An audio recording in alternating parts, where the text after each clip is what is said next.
All right, so just showed you cold startup. Again, once it gets up to temperature, it's turnkey every time you fire it up. That's the one drawback with a carburetor, and it's set up for a blow-through application. And it doesn't have the choke, or it doesn't have anything for a cold weather fire up.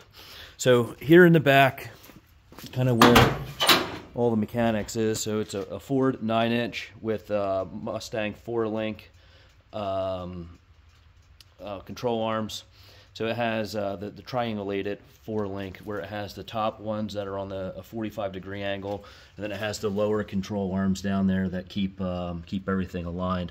It's a posi rear with 350 gear rating, brand new fuel cell, brand new battery from the build.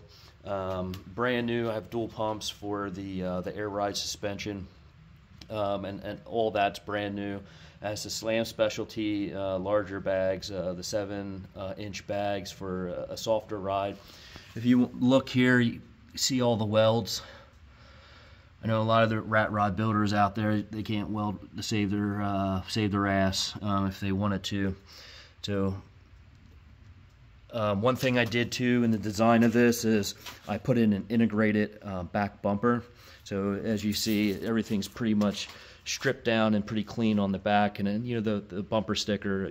After I served 25 years, I hate wars, so I don't necessarily agree with the Russian invasion to the Ukraine. So that sticker can come off based off of your political beliefs, and then. So the rear bumper here is integrated into the back, and it's part of the overall chassis for that added protection. And in PA, at least, I had to have a bumper that was within specs for the state. So that's kind of everything here in the back, and then it has the controller here for the air ride suspension. Has drum brakes in the rear.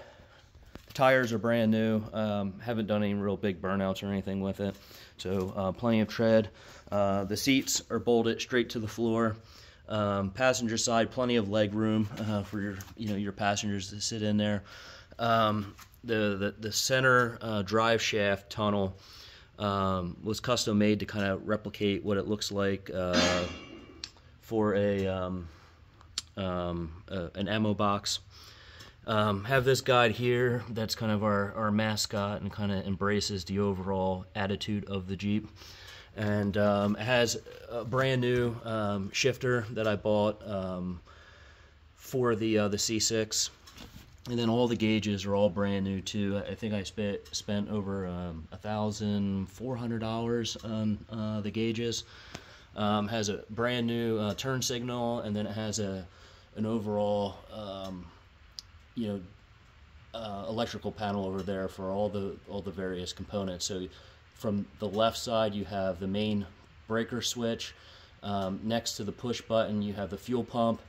To the right of that, you have the controller for the air pumps for the air ride in the back.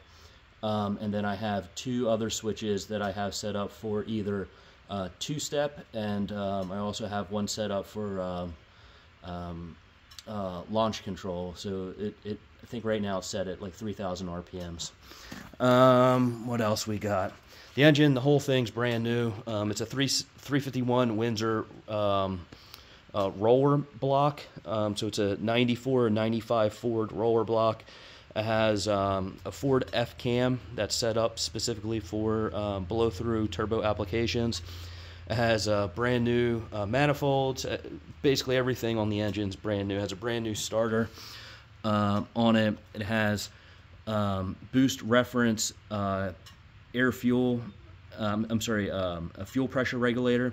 So as pressure is getting blown in through the turbos and it gets charged here in the hat for the carburetor, this reference goes down and it actually pushes a diaphragm that then forces the fuel pump in the back to push more pressure here. So if you don't do that, when you go under boost, what happens is you starve the engine of fuel, and it will actually end up detonating and blowing the engine up. So this guy here, it's all set up properly for a blow-through application.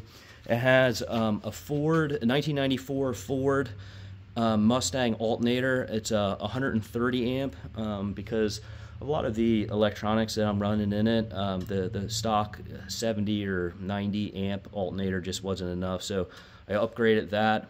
It has all brand new wires, and then the wiring harness in this is the factory 1984 Ford F-150 donor vehicle wiring harness for all the lights and everything. Has a brand new radiator, and then what else? Has a 1953 Ford truck front axle. Has airbags mounted in, and also not only does it have the airbags, but up underneath the front, there's right here, there's shocks to be able to help with this with the ride.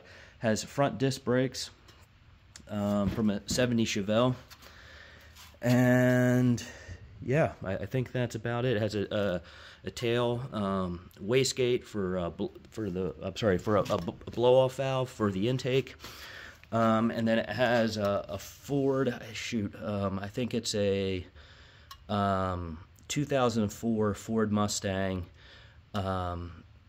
brake cylinder, and then it has the original 1949 Jeep Willys Ross worm steering gear.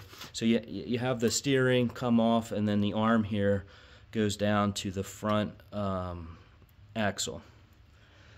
I think that's about it. I mean, it's pretty straightforward. To was it a 51 Jeep windshield that's been chopped down and custom glass made for it, and it's tempered glass too. It's a safety glass, so if you were to get in an accident, it meets DOT regulations for the glass. It ain't plastic or anything. You know, I always knew that I was going to have my kids in the car with me, so I always made sure that everything was built as safely as possible, given that it's basically, you know, hell on wheels. I think that's it. The transmission was gone through. The rear end is all brand new seals.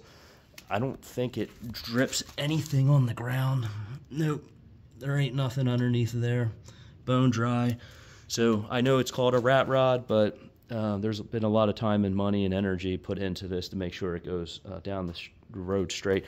One thing I'll show you too is when you flip on the main switch, you have a control down here that does the air ride. So a lot of times what I'll do is I'll bring it up to where the front bags are, you know, right around 30, and then the rears are right around 25. So even right there, I probably let it sit, and it would give you a nice comfortable ride as you go down the road. And again, just right next to the driver's seat, you have the air control valve that, you know, lets the suspension up and down. I have heated seats that I just installed that you know, has a high and a low, and then you know, I took the seats apart and made sure that, you know, the heating elements were, you know, properly laid out. And then it does have here too a USB charge port for any of your electronics, like your cell phone and stuff like that. I will say that the speedometer might not be set. A lot of times what I do is I just bring up the GPS app on my phone, just to make sure that, and it's just easier for me to pay attention when I'm playing music on my phone versus, you know, looking at the dash. But that's probably the only thing that I know of that might need a little bit of tuning to kind of, and it's super easy. On the back there's a little screw. You just got to find a road that you can do 50 miles an hour, have your GPS going, and then you fine tune it to get it set up. Yeah, man, that's it.